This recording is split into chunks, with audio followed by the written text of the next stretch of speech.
All right, well, everyone, thank you so much for coming. You have no idea how much your individual presence means to this organization and what it is that we are trying to accomplish in our little tiny county of Hernando. Can everybody hear me really good? Yes. Okay. I kind of really don't need this, but for Facebook Live, I guess I kind of do. So my name is Angel Camanzuli, and I am part of Warrior 321. And you'll see around here there are shirts that are represented in the room. There's a number of people that have been with the organization for a number of years, and we are very, very proud to continue this legacy that Alan Wilkett and Tony Rivera started.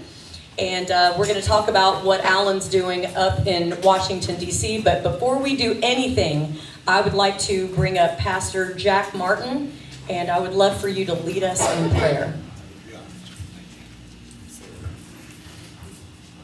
Father, never let there be a time when we meet like this that we don't take to heart why we're here. God, they may not be our children, but there's somebody's children and horrible things are being done to them. And I just pray, God, for the wisdom to help this group to make a difference, to help us change this county for your glory. And Father, for the protection of the kids. We ask your blessing today on the speakers. Give us ears to hear what they're saying and a heart to act on it. And we pray that in Jesus' name. Amen. Amen. Amen. Thank you so much. Okay, let me get a couple of things moved around over here. I'm just going to leave it. Okay. All right, so did everyone get checked in? Is that a yes? No, I didn't. Can if you did not, there is the QR code right here on the screen. We've got them floating around on desks and everything too. Or we've got an actual sign-in sheet. I understand that not everybody wants to use their phone. Totally fine. So this month's food sponsor is actually my husband.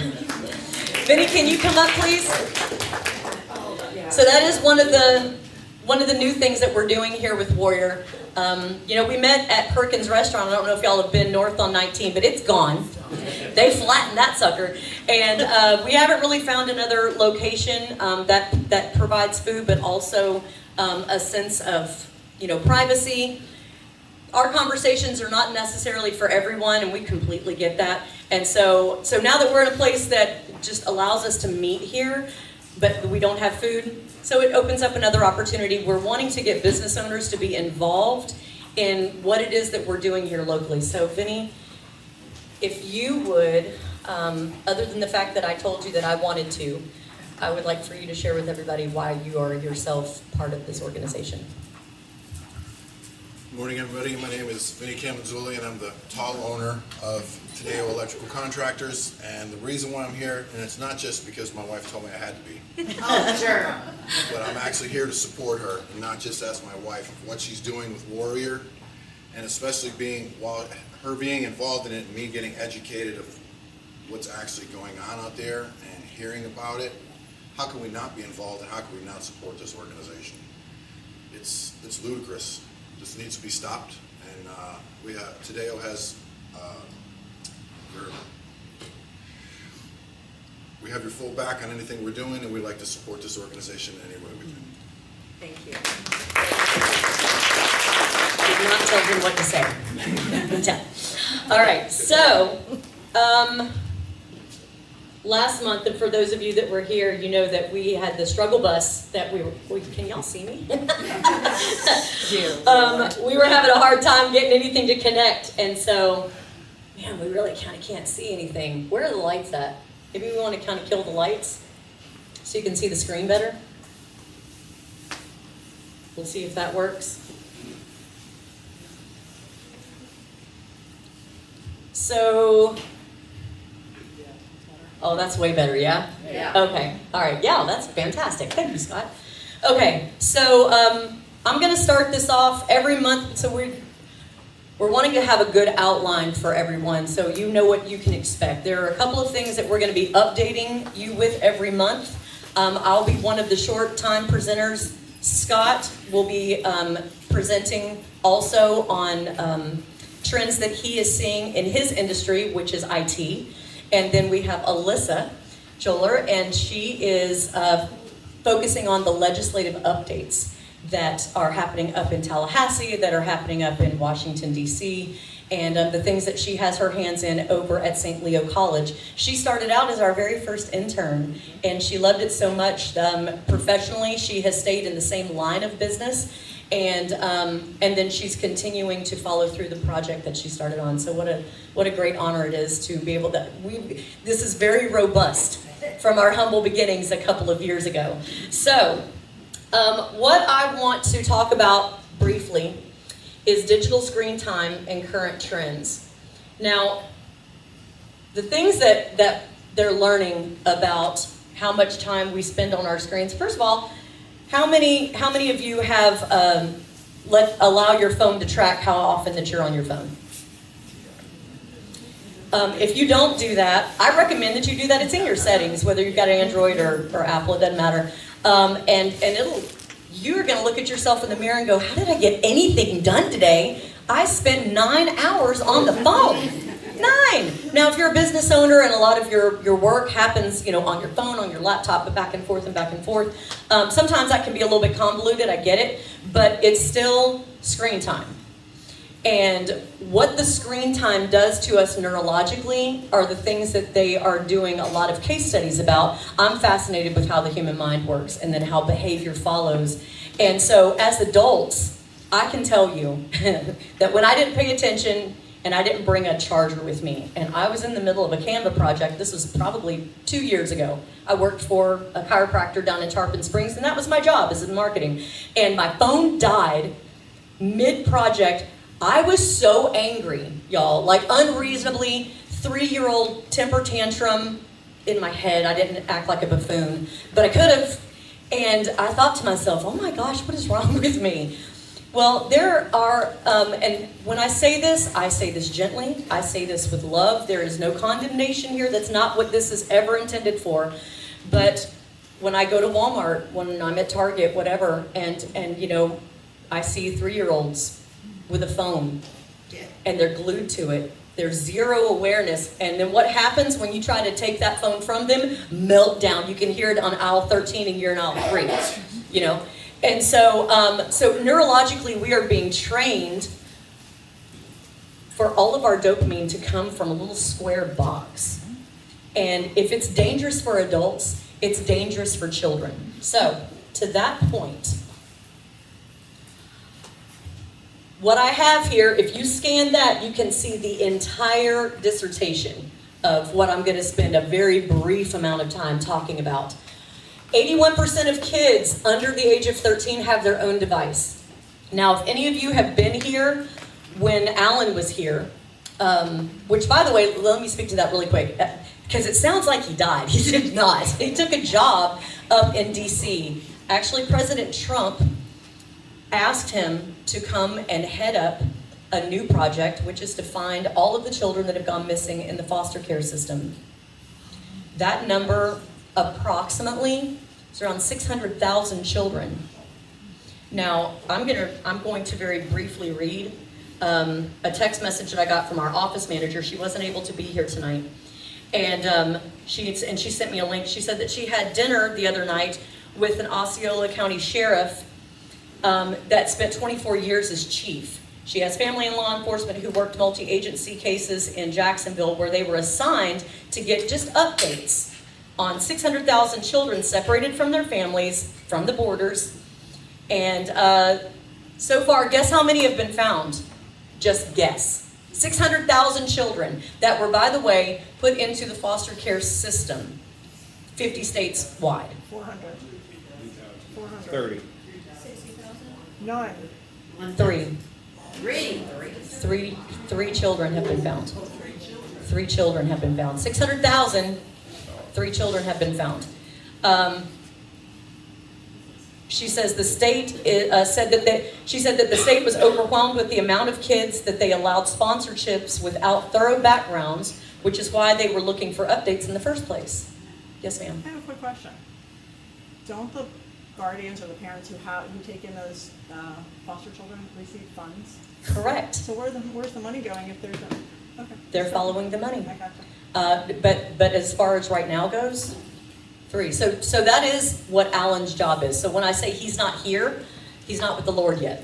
He might wish he was, because this is a very daunting job. So, that being said, speaking about children, talking about some of the most vulnerable of all the humans on the planet are going to be children. And 81% of them under the age of 13 have their own device. So Alan would say regularly, the most dangerous place for your child to be is in their own home, in their own bedroom. Safety, double layer of safety there, right? With a device in their hands. Most parents, and I will not ever ask for a raise of hands or anything like that, but most parents, if they were willing to be honest, would say, for the children that they have that have their own device, they don't have the password just to get onto the device, much less knowing what's happening on the device. And so Alan was, for more than 30 years, he was part of the Pasco County Sheriff's Department, as many of you well know. And anything human trafficking related, Alan was the authority on that. And he has a son. And his son had some special needs. But teenager at home with a squad car in the driveway. Like, it's announced right here, don't mess with this house because there's a sheriff that lives here and it's not going to go well for you. Meanwhile, he's playing a video game. I don't know which one it was. Honestly, does it matter? It really doesn't. And he had been, chatting, they whatever, I don't know, whatever, I don't even want to speak to what kind of activity was happening on the game. Probably something with guns and racing cars, I don't know. And but then there's some chats that are on the sidebar, and they're all kind of talking smack with one another, and they're forming friendships and relationships over months and months and months. And so, but he's been hearing from his dad all of these things that we come together every month. So this kid's hearing about it every day. So if anybody knows, he should know, right? Well, thankfully he did. He did retain some information, because he goes to his dad and says, I've got this friend, and I think he said she's up in Ohio, 14 years old, 15 years old, right around the same age. She's going to be coming to Florida on vacation, and I want to meet. She's asking if we can meet. Red flag, red flag, red flag, of course. And long story short, they did find out who it was. Do you think that was a 14, 15-year-old girl? Absolutely not. Was the person on their way to Florida? Absolutely. They sure were. And so had there not been conversations that happened where the child actually listened, and then there was dialogue between parent and child, there's no telling what the end result could have been for Alan's son, the founder of this organization. So I say that to let you know that none of us are exempt from these things happening, potentially. So, all right. If you wanted to just for your own, if you wanted to pull up the tab on your phone, that way you can go back and see it. I am going to make these available on Facebook later. Not later tonight, probably tomorrow. But I want you to be able to see everything that the entire study shows. So this is from the Children's Hospital of Chicago. I think that they're a pretty credible source. And so they're talking about 59% of children began using screens by age 3. Age 3. I went and saw my son's kids. She's 4. His oldest is 4 years old. She's like, Abuela, let me see your phone. She got right into everything. Once I unlocked it, she went to Snapchat. She's got, come on, man, you're 4. But by age 3, 59% of kids began using screens. 19% age 1 or younger. So these statistics are kind of shocking if you think about it on our scale. Okay, so that's in Chicago. Well, it's not just from Chicago, but how they conducted their study was pretty widespread. But we're talking about Hernando County, and we're talking about y'all's houses. We're talking about our house. And so bringing this awareness from credible sources and now bringing it to our own backyard is part of our point and purpose for this. Okay. Parents' average ideal time for a child is 9 hours per week. But the reality is they're doing 3 hours a day. And I bet you that is a underreported. It's probably not an accurate number. It's probably a lot more than that. Okay. Next. This is a big one. Now again, if you don't follow Thorn, Thorn is a really good organization to follow. You can just find them on Facebook. If you go there, you'll find their website. But so, why is it so dangerous for kids to be on their phones? Why is it such a big deal? You know, there's a lot of educational things for kids. There's really good apps and things like that, and there absolutely is. But the amount of screen time they have, again, is programming their mind, their brain, to be addicted to this device. What happens when that sucker goes dead? You know, then it's behavioral problems, it's all kinds of problems. But so, aside from the neurologic issues that children are suffering from by having the device in their hands so much, is the grooming. Grooming is a process where someone builds trust, shifts boundaries, and exploits a young person. Do you actually know who your child is talking to when they've got their phone in their hand? Do you know? I can tell you, I want to say yes to that. But could it be that maybe you don't? Are children always forthright? And I'm not trying to demonize kids. I got my own and grandbabies. But you know, when somebody wants to do something, they're going to find a way to do it, good or bad. And so I just want to encourage parents, grandparents, foster parents, caregivers on every level. If you're responsible for a child, man, be so involved, because it could literally save their life. Now, it doesn't mean that the most horrible, most nefarious thing, like their life would end. Could happen. Could it happen? Yes. But making it on the other side now as a victim of someone else's horrible behavior, it's possible that maybe we could have avoided that, which is one of the reasons why we bring up awareness so much. Because if you're aware of it, maybe you weren't aware of it before, but you're aware of it now, then you can know what it is that you can do yourself lovingly to be involved in the kids' lives. So, again, I'll have this, wow, I'm really loud. I'll have this stuff on Facebook probably tomorrow. So if you wanted to go and go to the link, and so you can read everything yourself, that would be completely fine. Or if you wanted to click on that. So 3, 2, 1. Okay. So that's what I've got for you. I would like to bring up Alyssa, and I did not get to add the other thing that you asked me to add. So, okay. It's on the next slide, though? Nope. Okay. It's not. I'm so sorry. All right, so.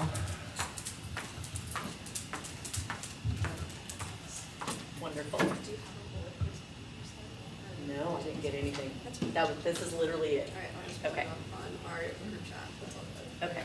But you're going to have to talk into that mic because you don't talk loud like me. I can talk loud, but I'm going to talk loud. Don't you worry. All right, well, hello, everybody. My name is Alyssa Joler. For those, since I see a lot of new faces, I am just going to quickly go over the research that I have been conducting. We do have Elijah in here. I do want to highlight him. Please raise your hand, because he has been the most helpful person throughout this whole research, so I really just want to highlight him, as well as Paige over here. She's going to be helping us with some research as well coming up, and we have a few other people who are helping too. We have over 1,500 pages conducted at this point, and we are getting really, really close to being able to get further. So right now we have gone through between the legislative branch and the executive branch of Florida, seeing what each person in our politics have done versus what they have not done. And I think that a lot of times when we can all look back, we all hope that they come to our promises when it comes to human trafficking, because we are the number 3 in the country for human trafficking. But in reality, most times it is not actually being met with their promises. So that is our hope, to just set a new standard, not to call out people and make it aggressive or anything in that manner, just to continue to say, we care about this issue, we want a new standard set, and that we would like this to change in the future so that we can eradicate human trafficking at the end of the day. So with this, we're going to grade every person on how they've done and give them a chance to do better in the next legislation as well. So with that being said, we have a lot of that going on, so that has been really helpful. What else do we have?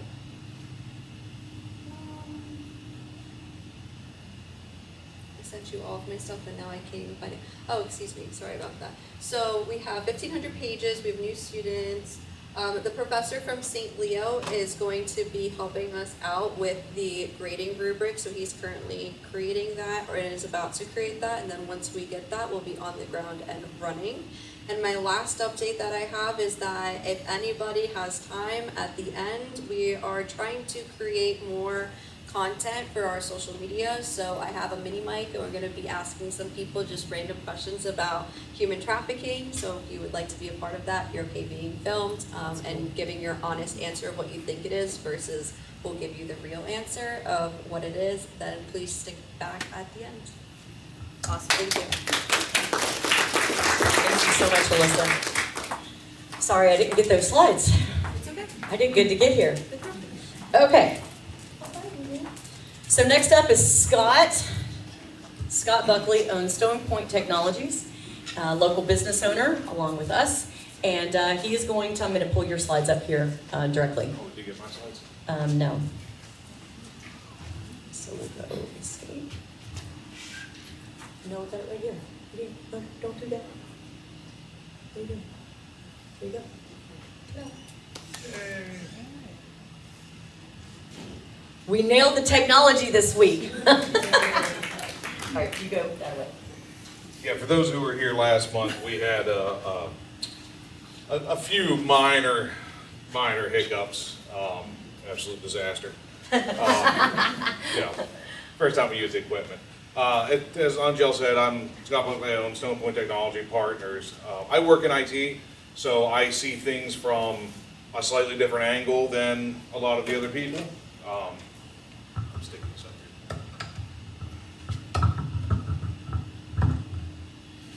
here. With this, so a lot of the times what I tend to look at is I look at things from the digital angle and what's going on that scope of things. And a couple of things we want to hit this week or this month is how these traffickers are using digital technology, because it's not the way it was even 15 years ago. I mean, most of us that are my age, us Gen Xers, when we grew up, we were worried about the white van. You know, teach your kids, stay away from strangers at the park. Now it's, you got to be careful who they're talking to on Roblox. It's a very different landscape. That old white van is still out there, but it's not the predominant factor that's taking our kids and our adults. So we're looking at a little bit on the way the trends are reshaping the trafficking operations and how the traffickers are actually running their operations, and then different things that we can do to help change that. One of the big things is the digital world allows these traffickers to work at scale. So they don't have to, the old days of grooming somebody when you were there in person with them, when you're able to go through dating apps, social media, gaming platforms, but also things like LinkedIn. There is a tremendous amount of trafficking that people get groomed over LinkedIn when it comes to labor trafficking, because they get back and forth with a few times, and then, hey, come out for this job application, and they might be in Central America, traveling to another country, they might be somewhere in Europe, they might be somewhere here. And they get to that other place to actually do the interview, and all of a sudden now they're handing over all their paperwork, their driver's license, their passport, all these things as paperwork for this supposed job that is not really a job. And now they get forced to work into whatever trade that happens to be. And used for they're using it to target not only that, but a lot of our youth. As far as what we're able to do about keep an eye on time here. As far as what we're able to do about that, for parents, caregivers, one of the biggest things you can do, like Angel said, is pay attention to what's happening on your kids' devices. And not just your kids, but if you have vulnerable adults, all these applications you could put on there. I mean, I have a 13-year-old. He has a bark phone. When his friends text him, and I know they're just talking about a video game, I'm getting alerts about what is in those text messages. Wow. There are services out there. If you've got a laptop, because they have to have it for school, there's things like Microsoft Family Safety, and Google's got a few platforms. In fact, I think one of these months we're going to do just a whole presentation just on that kind of stuff. I just want to hit real quickly on that. But on the kids and on those vulnerable adults, there is monitoring software you can use. One of the things that's becoming big is these encrypted messaging apps like Telegram and Signal are making it very, very hard for law enforcement to track these activities. Because even if they can get a hold of those messages, once they're encrypted, if they don't have the decryption keys, it's just gibberish. There's nothing they can do with it. Cryptocurrency is becoming a real problem because it's an untraceable technology. So cryptocurrency moves from a wallet to a wallet to a wallet. It does not have a name associated with those accounts. There is virtually no way to track it. It's a big problem we're having, and it's also making those cross-border because it's they're not, when you're talking about cryptocurrency, it's not US dollars or, British pounds. It is Bitcoin or Electrum or whatever the one they happen to be using those. So it crosses borders with no checks and balances. Biggest thing we can do on this front, watch out if you're running a network or you're running a large establishment, there are things you can use to block those, but working with legislature to help regulate cryptocurrency, because the vast majority of these transactions are going on through BitLocker wallets.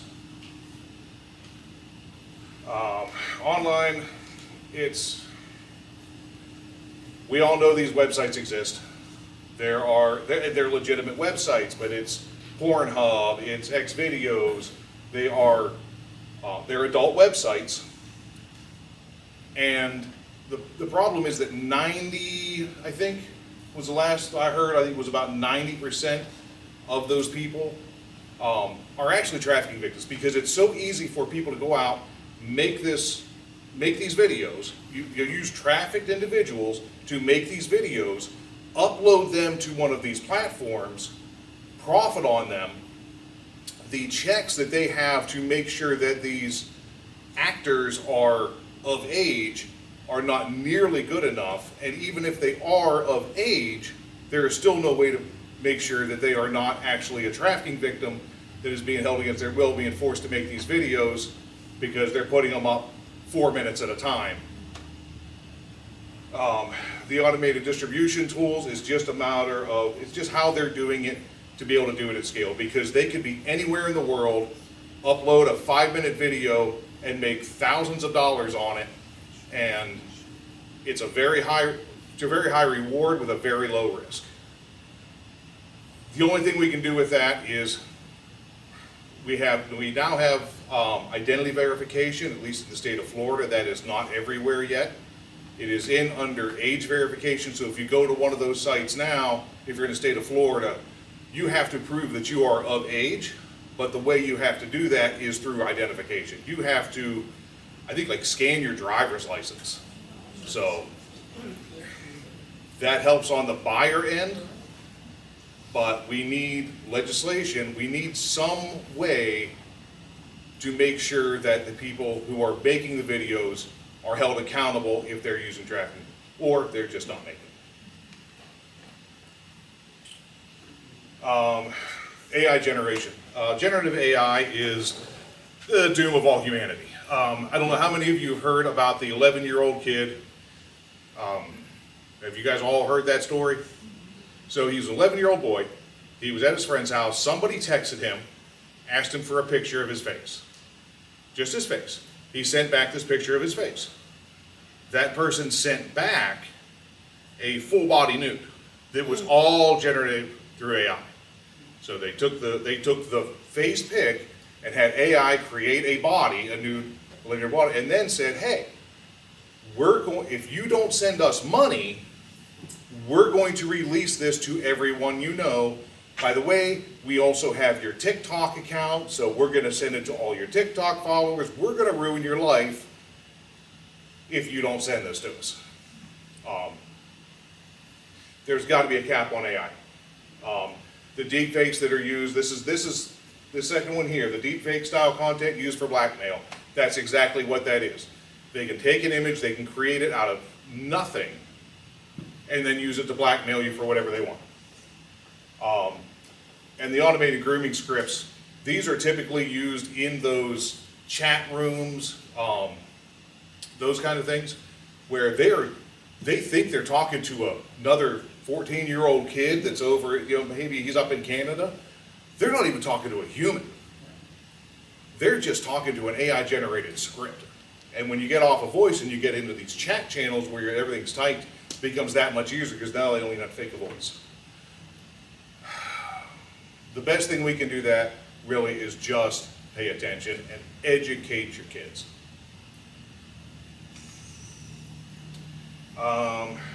I'm going to save some time, so I'm going to skip through this really, really quickly. The dark web, that is where a lot of this is happening at. And the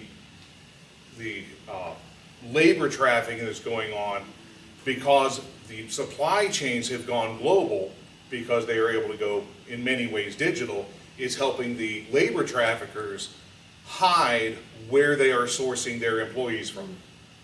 So you don't know, if it's somebody working a call center, they may sound like they're here, they may be in India, they may be in Honduras. They're, if anybody knows what scareware is, have you ever seen the screen pop up on your computer that says, you've been infected? Yes. That's what we call scareware. The majority of the time, the one person who's running that operation is the bad guy, and everybody else who's doing the actual day-to-day stuff there, they're a high percentage of those are trafficking victims. You might remember in many parts of the world, they jump between countries like we jump between states. So it is nothing for them to go from India over to Bangladesh, or Suriname, and when they get over there, hey, here's your passport, blah, blah, blah, and all of a sudden, oh, hey, well, you're going to go work in this call center. Well, so that's not really what I signed up for. Well, too bad, because we have all your paperwork. You can't leave, and you're stuck. And that has been made much, much easier with the rise of digital technology. And then using it to control their victims. Actually, once the grooming is done, they're using it, the same cell phone apps that we are using to track our kids, abusers are using to track their victims. They are able to get into their bank accounts, location, digital surveillance. We won't even get into flock cameras. Here's some of the counter trends. Some of the things that we are doing now that are helping combat that and turn it the other way. And so the same AI that we're having problems with creating some of these problems is also being part of the solution, because we are having AI models that are going and analyzing ads much, much faster than humans can. Humans cannot keep up with content filtering on these big platforms, Facebook, X, Twitter, all these things. The content is going onto the sites faster than humans can check it.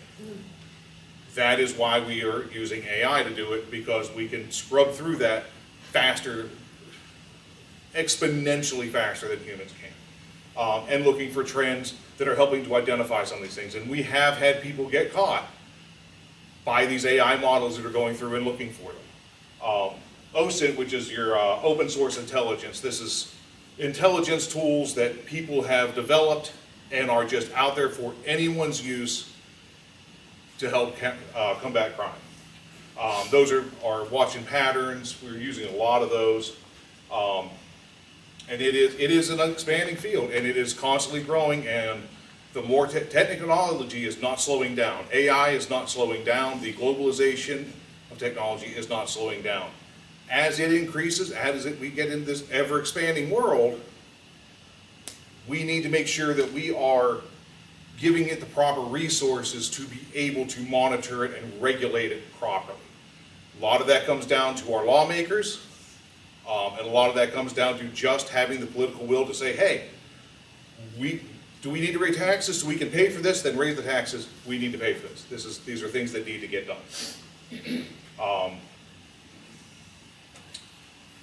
And then just a quick summary here.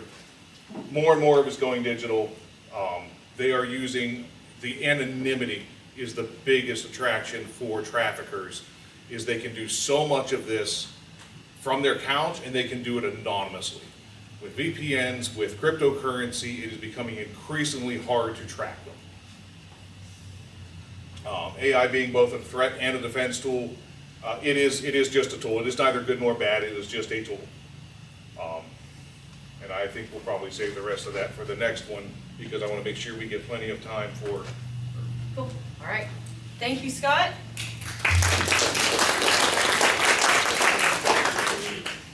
Oh Quick with the slides.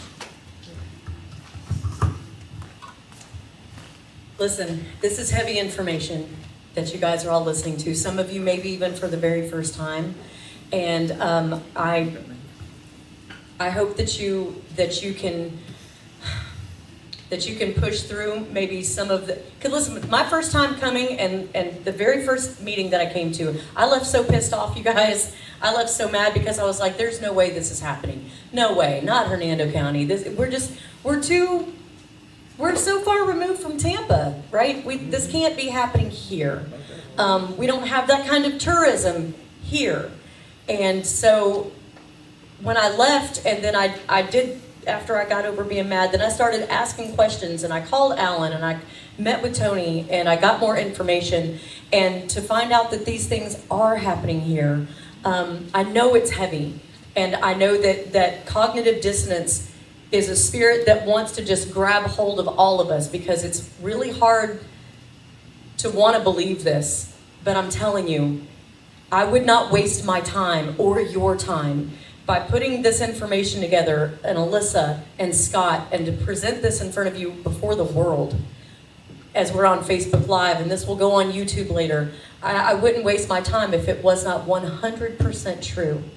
So I want to bring up our next speaker, our guest speaker of the night. Her name is Jessica. I've known her for years. She used to be a business owner down in Pasco County, and now she has stepped into the educational and outreach director. Is that right? Did I get that right? Sounds great. Okay. If I'm not right, I'm dang close.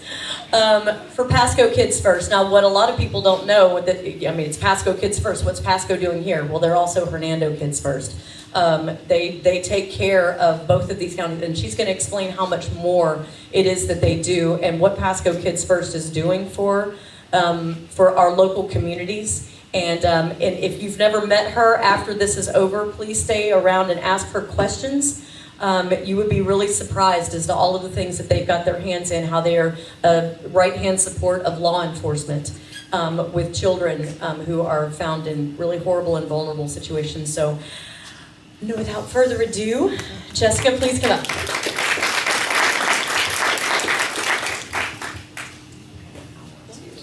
Yes. Yes. Good evening, everybody. Between the two chairs so you can be seen. What, these two chairs right here? Well, these two chairs. You need to be in front of the table. Here? Yep. Am I good? You're good. Listen, I'm great until a camera turns on, and so we're just gonna pretend like that's not right in front of me, okay? Good evening, everybody. You guys wanna stand up for a second? I was getting uncomfortable. Does anybody need to stand up and just stretch for a second? Please do it. Because I know that this is a lot to take in. So, while you guys are stretching it out, I just want to say thank you for having me here tonight. A little bit of my backstory. I'm a Florida native. My parents divorced when I was about 2 years old. My mom decided to raise us up in North Florida, kind of in the woods. You know that picture on Facebook where you see, I'm not from Florida and it shows beaches. It says I'm from Florida and it shows pine trees. I'm from that Florida. So, but my dad lived in Clearwater, so every other weekend and during the summer, I was at my dad's house. My mom was married 5 times before I was 14 years old, and my dad remarried and stayed in the Clearwater area. He married somebody that had 3 children, and so as you can imagine, we were raised pretty much outside all the time, right? We went and hung out at the beach and at the mall and rode 4-wheelers when we were up at my mom's house, and just really kind of had that great childhood, right? I thought it was great anyways. And then at about 14 years old, I was living in Lake City, Florida, and there was a young lady named Carmen Gayhart who was abducted from a Winn-Dixie parking lot at 12 o'clock in the afternoon. That was my niece and nephew's mother. And she was unfortunately murdered. And so that really kind of started a different journey and a different path for me, right? I was only 14. But it definitely made me want to avoid those types of situations or putting myself in a situation that could be dangerous. And for people that know me, especially Angel, she can tell you that when topics of human trafficking or anything that kind of had to do with those types of things, I didn't want anything to do with them. So she had told you 2 years ago now, I was a coffee shop owner in downtown Newport Richey. Prior to that, I owned a marketing business, and I also worked for Pinellas County School Board for 12 years. So I've been around the block, right? But I definitely didn't want anything to do with the human trafficking side of things. It was something that kind of terrified me. And so if you would have told me 2 years ago that I would be working for Pasco Kids First and doing what I do now, I would have called you a liar. And I probably would have walked in the other direction. I actually did that to Angel one day. The conversation came up and I was like, I'm not willing to have this conversation, and I walked away from it. So God had other plans for me, and he said, I'm going to put you in the hot seat, and he did. So when I started with Pasco Kids First in January of last year, I just started as the opioid and substance outreach manager, and I was very comfortable in that role. I really enjoyed working on the side of education and educating on substance and opioids. And I found out shortly after that God had other plans for me and that he wanted me to become the director of outreach and education for the organization. And so that's where I'm at now. And I definitely love what I do. But I want to kind of give you guys a virtual tour of what you would find if you came to our Newport Richey location. And like Angel said, we are Pasco Kids First only because our organization has been around for 36 years and it's hard to change the name. But if the crime happens in Pasco County, the child doesn't have to be a resident of Pasco County. Those would be our children. And if the child is a resident, if they're a resident outside of the county, the crime happens in Pasco, those are our kids, or vice versa. So if the crime happens outside and they're a member of our county, then those would also be our kids. So I want to start with a couple questions, and just by a show of hands, who can tell me, how many of you guys have ever heard of Jeffrey Epstein? Real show of hands, okay. How many of you guys have heard of Ted Bundy? All right. How many of you can tell me how many employees in Pasco County for Pasco County School Board have been arrested for human trafficking or sexual abuse charges against a child this year, since January? I hope not. 12. 400. So current arrests is 3 just for Pasco County. Am I losing my microphone or is it still working? Okay. And then can anybody tell me about any human resources or resource officers in Pinellas, Pasco, or Hernando County that have recently been arrested? Okay. So the thing is that most people know about national crisis, right? They know about the Jeffrey Epstein, but do we really know what's going on right here beneath our nose, right? Pinellas County 5 years ago had a kitchen manager that worked at one of the elementary schools that was arrested on over 200 counts of child pornography, and he was working in an elementary school. It means he passed the level 2 background screening, right? So unfortunately, we in recent affairs have seen that school board members, employees, we've had preachers or ministers, we've had police officers arrested for abusing children. And it's not something that we want to think about, but the truth of the matter is, I think, 1 in 3 now, there's a connection of almost 1 in 3 people. If you're in a room with 3 people, somebody has probably sexually abused or physically abused somebody else in that room. So the statistics are very real. So where does Pasco Kids First come into this scenario? Well, last year alone, Pasco County had, how many child abuse cases do you think we saw in Pasco County? Too many. Just one, anybody guess? 1 year. Just reports alone, there were 6,000 child abuse reports. We figure that's about a third of the actual cases that are happening. And so when there is a child abuse report, those usually go through a state reporting system, and then we get all of those reports at Pasco Kids First.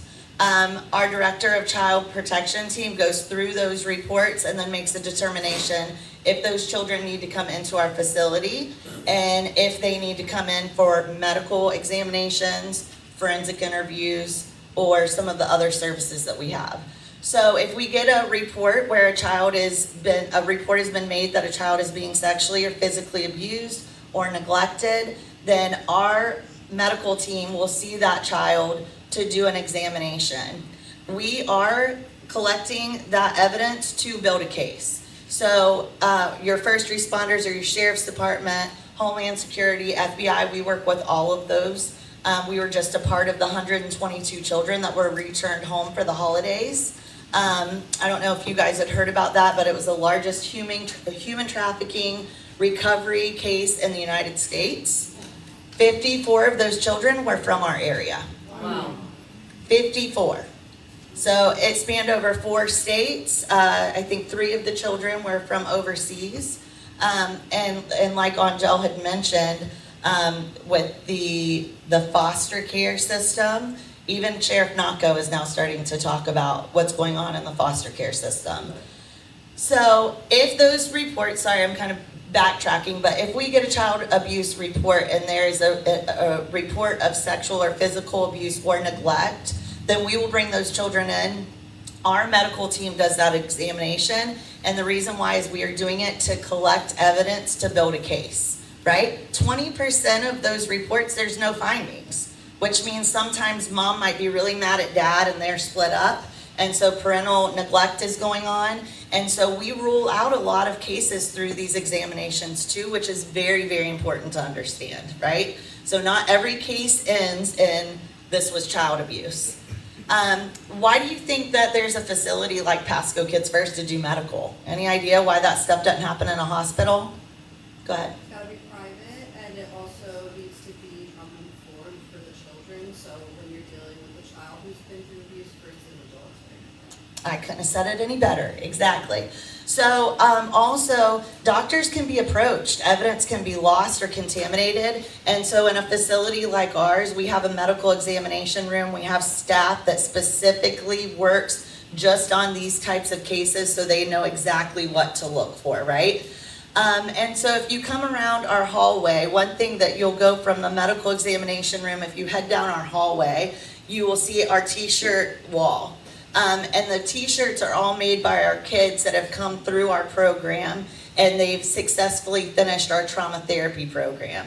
And so they make these shirts, and those shirts are very important because if a parent is coming for the first time, they might have gotten a phone call at work that day. A non-offending caregiver could have gotten a call and said, hey, we need you to come to Pasco Kids First. Your child's being examined for a sexual abuse case, right? or we need you to bring your child in because we've gotten a call of a abuse report. So we do work very closely with the non-offending caregivers in our facility. And so when they come in, being able to see those t-shirts, because they don't know what to expect, right? They might have not, this might not even be on their radar. They might not be the one that reported it. It could have been the school that reported it. So the families and parents being able to see those t-shirts are very important. So if you go past our t-shirt wall and you come around the corner, you'll find our forensic interview room. It's the only room in our office that there's nothing on the walls. The rest of our facility is very child friendly, but the forensic room doesn't have anything on the walls. And that's because children can be distracted, right? But also, unfortunately, because the defense who's representing the person that could be the abuser in this case will also use things like, well, the child wasn't really held underwater. There's a water scene on the walls. So that room is very bare. And again, our staff does the forensic interviews with these children. So a child doesn't have to come in and sit in front of a detective or an investigator or somebody with a badge and a gun on their hip. They're coming in and they're meeting with our staff who is extremely child friendly, and they're up to date on the latest and the greatest techniques for these children. Before child advocacy centers or places like Pasco Kids First, a child may go through 9 to 15 different interviews with different interviewers and different processes, and before you know it, the case is dropped because the child's story changed, right? So now, with technology and facilities like ours, those interviews can be minimized to about 1 to 2 different interviews instead of 9 to 15. A lot of times we can also use video recording so that the little ones, the 3-year-olds that have to come in and testify against their father, their stepfather, their mom, or whoever, sometimes we can use the video recording so that they don't have to go testify on a stand in front of their abuser. In cases where they do have to, we have 2 advocates. A child victim has the right to 31 victim rights. And so if a child is in a situation where they have to go speak to a state attorney or a prosecutor, believe it or not, even non-offending caregivers can't go with them. But a child has a right to a victim advocate, and nobody can stop the victim advocate from going with them. So we have 2, Ivan and Melissa. They are bulldogs and they're amazing. They go as far as to find out what the kids' favorite snacks are, what their favorite colors are. And so when they have to go meet with the prosecutor's office, Ivan and Melissa show up for those meetings wearing the kids' favorite colors. So the kids know how to identify who's on their team or in the courtroom. And then we also work with Hero to a Child. And they bring over Polar, who is a 4-legged courtroom advocate, on Tuesdays and Thursdays. And in some cases, Polar can also attend court hearings with the child if need be, if they do have to go to the stand. We do try to prevent that as much as possible. On the back side of our forensic room, you'll find the little tiny office where your detectives and your investigators would sit. And so they're collecting all of the evidence. If you like CSI shows and stuff like that, those things scare the crap out of me. I don't watch any of them. But I've heard that they have those 2-sided mirrors. Yeah, we have one of those. We don't use them anymore. But because everything can be recorded, so they're able to watch everything on a screen. And then they're able to communicate with our staff and tell them, ask the child to go a little bit deeper on this part of the conversation or ask more questions about X, Y, and Z. How many children, out of 1 to 100%, what percentage of children do you think lie if they're saying that they're sexually or physically abused? So if a child says that they have been physically or sexually abused, less than 10% are lying. If a child makes that accusation, 90% chance that they are telling the truth. So the problem is that we also know after a child comes forward and shares that kind of information with what they've been going through, and they start to see the changes in their family dynamic, what do you think happens next?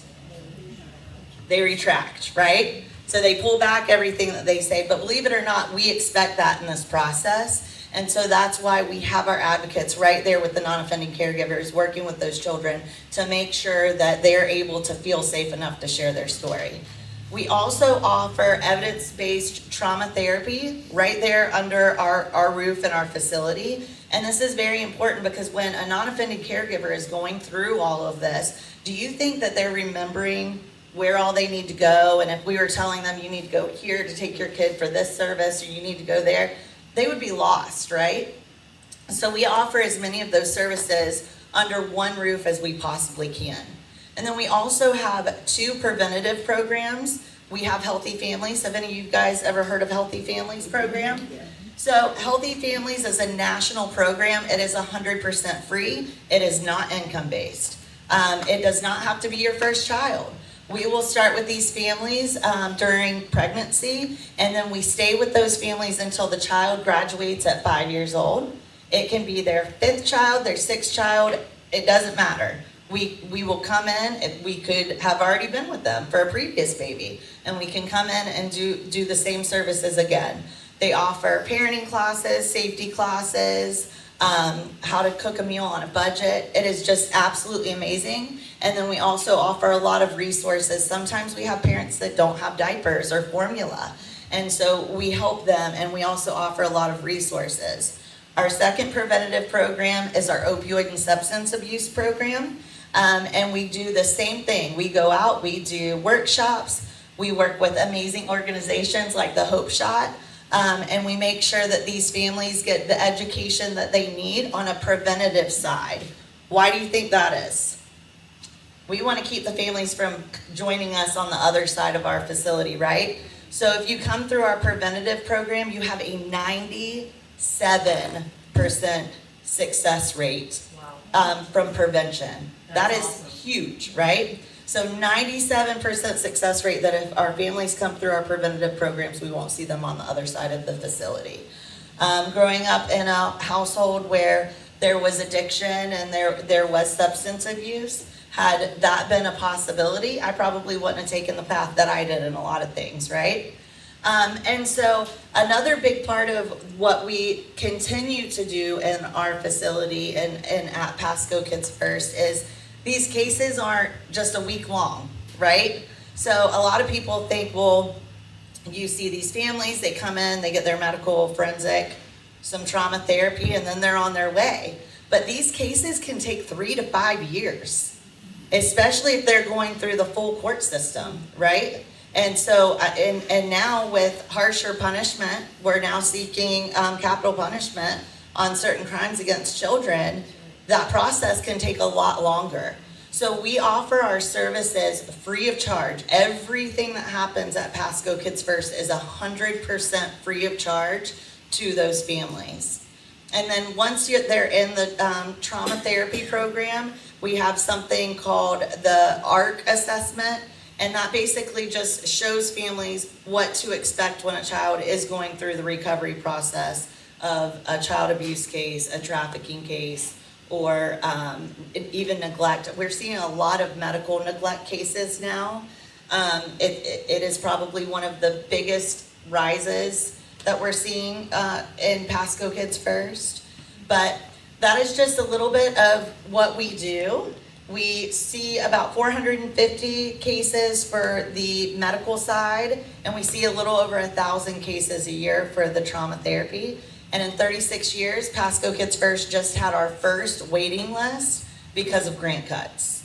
And so telling a child that has just come in from a human trafficking case where they were trafficked by a 15-year-old, sold by their mother, and has blown 3 times the legal limit at 14 years old, that we almost missed the 72-hour window to collect evidence for a sexual abuse case. Telling them that they have to wait 2 months for trauma therapy is just unacceptable.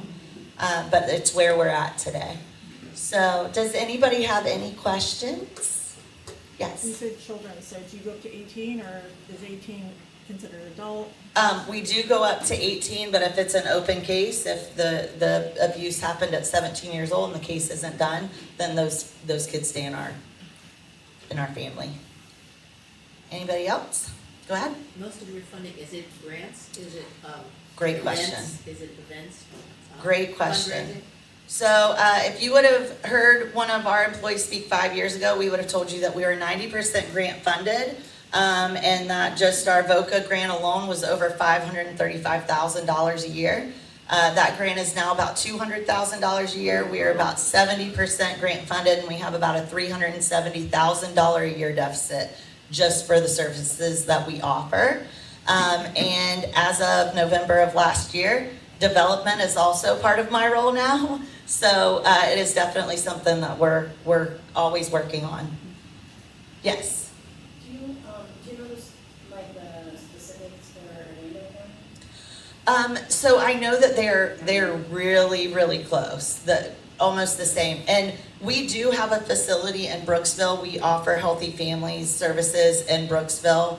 And we are starting to really see a lot more of the families coming from Hernando. But I know that the cases, I don't have the exact numbers, but they're extremely close. Where's your spot in Brooksville?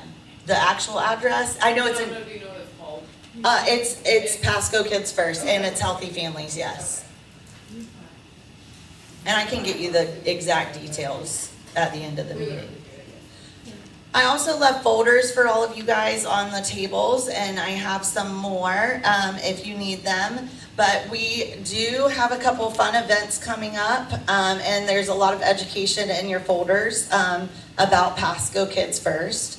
I encourage you all to please come in. I would love to set up a tour. My business cards are in there, so if you would like to set up a tour, I'm available anytime. As you can imagine, our services are not just 9 to 5 because crime happens anytime, right? And then we have a couple fun events coming up. We've got the Gentleman's Bid Bash coming up June 14th. That's a quarter auction. Anybody heard of a quarter auction? Yes. Yeah. They're a good time. We've got some really, really great items, fishing tournament or fishing trips, Craftsman toolboxes, tools, all kinds of stuff. Ladies, you can come and purchase your own paddle, but it is just going to be a good time for stuff that guys would like because it's the Sunday before Father's Day. And then I also have a book launch coming up May 22nd. I just wrote and illustrated my first children's book, and it is specifically, thank you.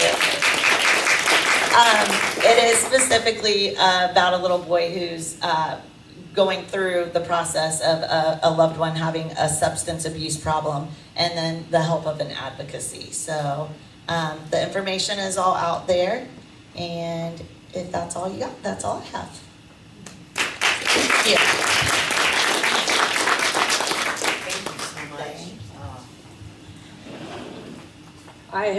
I've known her for years, and it's so strange how you can know somebody for so long and learn something new every time you get together with them. Who's been to Pasco Kids First? Oh, wow. Jessica, you don't count. Oh. Yes, you count. Oh my gosh, you guys. So you should go down. Their facility is located down by the courthouse off of Little Road.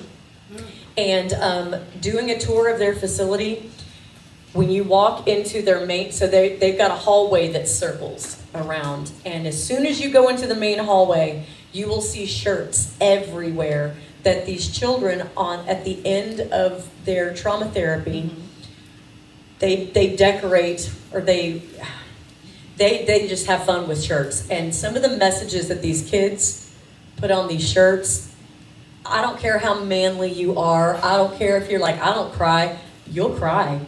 You will cry. Some of them have just the things that they talk about that makes them happy. Y'all, they're things that would break your heart. And then the things that they learned along the way from going through trauma therapy. And like, if you've never gone through something like that, to read, to see it in a child's handwriting with puffy paint, would really offer you a completely different perspective of life, and give you a lot of other things to be grateful for in your own. I'm going to tell you, if you could take your problems and throw them in a pit with everybody else in this room, and you saw everybody else's problem, you'd be fighting and scrambling to get your own problems back. And that's the truth. So thank you, Jessica, again, for presenting. That was absolutely amazing. Please make an appointment to go down. Yes, absolutely. Alyssa, thank you for updating us on the legislature. Scott, that was really good information on what's happening with the AI trends and stuff. We have booked the room for 2 hours, just so we have plenty of time to stay after and talk. There's a lot of new faces here, so I hope that you don't run off, because I'd love to be able to answer questions that you may have, and for you guys to be able to ask other questions of some of the others in the room that you want to connect with. So thank you so much for being here, for driving from the places that you did. Where is Nanya? Was she still here? She wasn't able to stay. I was going to have her come up and talk for a second, but if there's nothing else that y'all can think of that we want to cover, buenas noches until next meeting, which is going to be the first Monday in June.